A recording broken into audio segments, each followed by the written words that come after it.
Assalomu alaykum, hurmatli yurtdoshlar.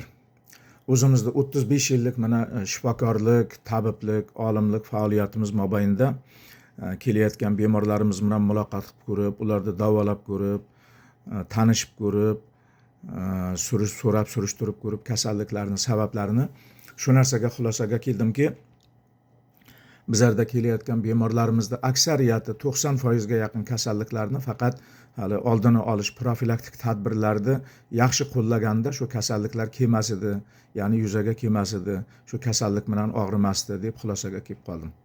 Demak, profilaktik tadbirlar nihoyatda katta ahamiyatga ega. Bu profilaktik tadbirlar sobiq ittifoq davrini meditsinasini eng asosiy prinsiplaridan bittasi bo'lgan.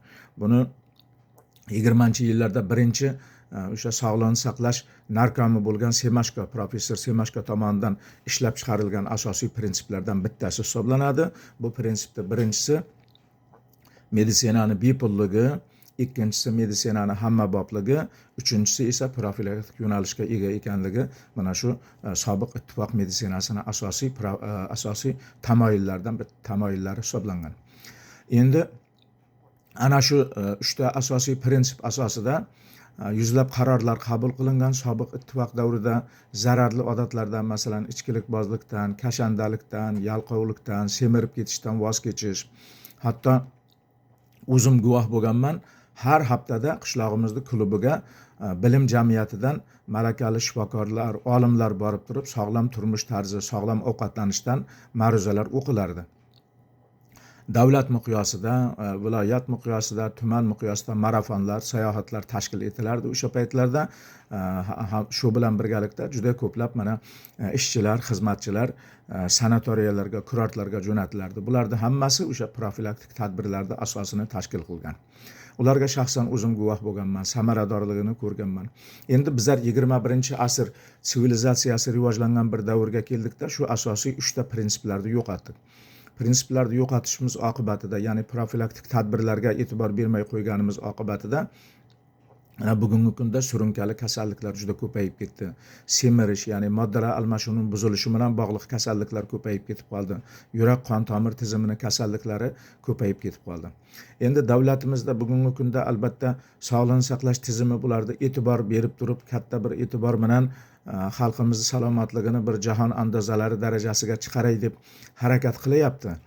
Davlat miqyosida katta izlanishlar, katta ishlar qilinyapti, lekin bugungi kunda ochilayotgan aksariyat mana xususiy klinikalar ham, ixtisoslashgan kasalxonalar ham, klinikalar ham hammasi bu profilaktik tadbir emas, bu faqat o'sha profilaktik tadbirlar qo'llanilmasligi oqibatida odamlarimiz o'zini salomatligini saqlash yo'lidagi oldini olish choralari ko'rmasligi oqibatida yuzaga kelgan kasalliklarni davolash bilan band. Agar profilaktik tadbirlarga bugungi kunda bizlar katta mablag' va vaqt ajratmas ekanmiz, salomatlik qo'rg'onini mukammal qilishni aslo imkoniyati bo'lmaydi. Endi xalqona til bilan bularni tushuncha berib o'tishga harakat qilamiz, ya'ni xalqimizga ozroq bo'lsa ham ma'naviy jihatdan, bir moddiy jihatdan bo'lmasa ham shu ma'naviy jihatdan va tibbiy jihatdan bir yordam berish masalasida shuni xalqimizga tushuntirib berishga harakat qilamiz. Mana endi biz e'tibor berib qaratigan bo'lsak, meditsinada akademik Anoxinni ta'biriga ko'ra inson vujudi teskari aloqalar qonuniyati asosida idora etiladi. Ya'ni ishchi organlar deganimiz bu o'pkalar, jigar, buyrak, yurak hammasi mana bular ishchi organlar hisoblanadi.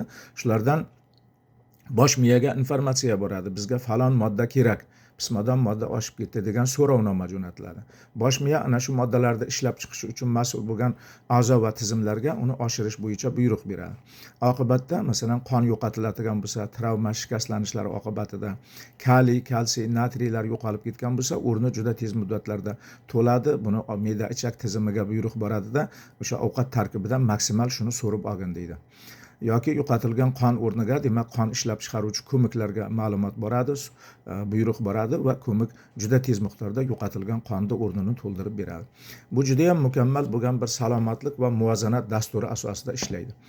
Endi bizlar profilaktik tadbirlarga rioya qilmadik deylik. Uzoq muddat shirinliklarni ko'proq iste'mol qildik. Hayotda uchraydigan bo'lar bo'lmas narsalarga asabiylashdik. Endi muvozanat dasturi o'zgaradi. va masalan glyukozani yuqori konsentratsiyasi organizmda shirinlik ko'p iste'mol qilganimiz oqibatda masalan 6 millimol litr emas 10 millimol litr bo'lib ketib qoldi. Ana shu endi muvozanat dasturi o'zgarishi oqibatida mana shu yuqori konsentratsiya me'yor sifatida qabul qilindi. Bu esa qandli diabetda ibtidosi hisoblanadi. Xuddi shunday boshqa moddalar xususida ham shunday. Masalan, menga kelayotgan yoshi 40 dan oshgan bemorlarda juda ham ko'pida suyak bo'g'im tizimida muammolar bor. Ana shularda har 3tasidan bittasida bugungi kunda podagra kasalligi aniqlanyapti. Ya'ni qonda siydik kislota miqdori haddan tashqari ko'p. Ilgari bu darajada ko'p deb o'ylamas edim. Hozir hammasini mana laboratoriyaga mukammal tekshirishlarga jo'natyapman. O'sha tayanch harakat tizimida og'riqlar bo'lgan bemorlarning ma'lum bir qismida bruselloz chiqyapti, ma'lum bir qismida revmatizm chiqyapti, ma'lum bir qismida demak kalsiy kamligi, lekin 30% ga yaqin holatlarda yoshi 40 dan oshgan odamlarda podagra chiqyapti. Siydik kislotaning miqdori shunday. Ana shu siydik kislota ham bu badnafslik oqibatida, kam harakatlik oqibatida kelib chiqadi. Ya'ni siydik kislota oqsil mahsulotlardan hosil bo'ladi. Endi muntazam me'yordan oshib yuradigan bo'lsa, ya'ni 0,4 millimol litrdan baland bo'ladigan bo'lsa, ana shu ham endi me'yor sifatida qabul qilinadi bosh miya tomonidan va endi dastur buzildi. Xolesterin masalasida ham shunday, mochevina, bilirubin masalasida ham shunday. Endi kasallik boshlangandan keyin profilaktik tadbirlarning nafi juda ham kam bo'ladi. Endi faqat qimmat dori olib turib, qimmat tekshirishlarni qilib davolanish kerak. Bu esa bugungi kun meditsinasini egalariga juda ham qulay, farmatsevtlarga juda ham qulay, dori biznesi yo'lga qo'yiladi. Endi Ibn Sino materiallariga, ya'ni qoldirgan merosiga murojaat qiladigan bo'lsak, insonda 40 yoshdan keyin mijoz sovuqlashib ketadi deydi, mijoz quruqshaydi deydi. Shu sababdan ko'proq suyuqlik ichish kerak, ya'ni mijozning quruqshashini oldini olish uchun va demak mijoz sovuq bo'lganligi sababli issiqroq kiyinib yurishni tavsiya qiladi. Shu bilan birgalikda Shayxur Rais yosh o'tavergani sayin vujud tezroq zaharlanish, intoksikatsiya bo'lishini oldini olish maqsadida eng yaxshi yo'llari bu jismoniy harakatni ko'paytirish. Endi kuchli ovqatlarni kamaytirish, har 10 kunda bir marta tosh hammomga tushish, saratonda qumga tushish, 2 oyda qon oldirib turish, qustirib davolash, har oyda kamida bir marta ich surib davolashni tavsiya qiladi. Bugungi kun meditsinasida ham aynan shu tavsiyalar vujudni ham tashqaridan ham ichkaridan tozalovchi eng yaxshi profilaktik tadbirlar ekanligini isbotlab turibdi. Bu borada bugungi kunda eng xalqimizga nafi ko'proq tegadigan klinikalardan bittasi, men shaxsan o'zim hurmat qilaman judayam va yuborgan bemorlarimizda juda ko'p naf olib kelyapti. Bu Kattaqo'rg'ondagi Ergash ota klinikasi, ya'ni ochiqtirib organizmni tozalab beryapti.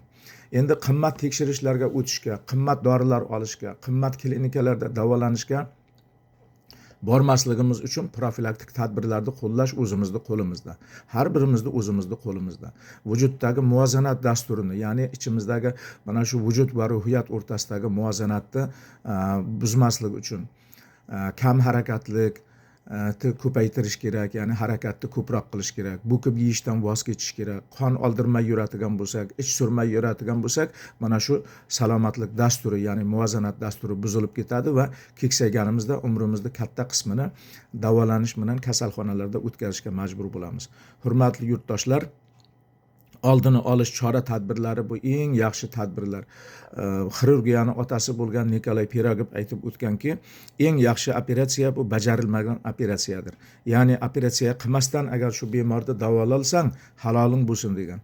Demak, operatsiya qilmasdan, og'ir bir tekshirishlar o'tkazmasdan, bemorni cho'ntagiga urib juda ham ko'plab xarajat qildirmasdan yengil davolashimiz bu profilaktik tadbirlarga bog'liqdir. Buni hammasini bizlar xalqimizga ko'proq yetkazishimiz kerak, profilaktik tadbirlar bo'yicha ko'proq televideniyada chiqishlar qilishimiz kerak, ijtimoiy tarmoqlarda ko'proq berishimiz kerak va albatta davlatimiz ko'proq e'tibor berish kerak va davlat teleradio kompaniyasida mana shu profilaktik tadbirlarni kecha-yu kunduz reklama qiluvchi kanallar ochilgani ma'qul deb o'ylayman. Hurmatli yurtdoshlar, Alloh taolo har birimizni salomatligimizni benuqson qilsin, vujud qo'rg'onimizni mukammal qilsin, ruh qo'rg'onimizni ham mukammal qilsin. E'tiborlaringiz uchun rahmat.